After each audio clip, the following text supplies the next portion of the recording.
Wow. I'm a little surprised. I thought it was a musical comedy. So, unbelievable, you guys. Really amazing. Feel really privileged that we were able to show this here. But we wanted to talk a little bit, we want to talk a little bit together for a moment and then open it up. I'm sure there's a million questions from the audience. But you were speaking earlier, Shireen, when you were introducing the film about the power of storytelling and moving between your original practice as a visual artist within a gallery context to doing feature films, and this being your first.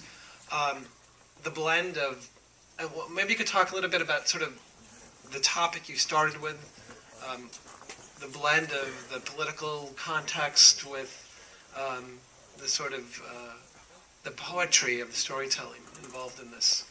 Yeah. Well, I think as visual artists, what we really work with is concepts. Basically, in my work, it's been a way in which it's been always a conceptual approach to things, and I think in terms of cinema, it's all about storytelling and it's about character studies.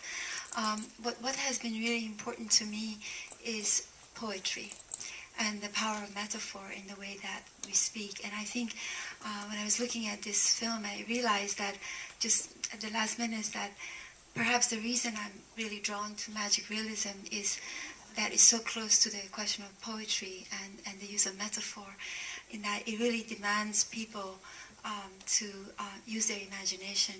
And I think I heard some friend of mine told me that Marquez had described magic realism is the way in which your grandmother describes you a story, that at times nothing makes sense, but you don't question it because she speaks with such an assurance that you totally believe it and just think that it's real.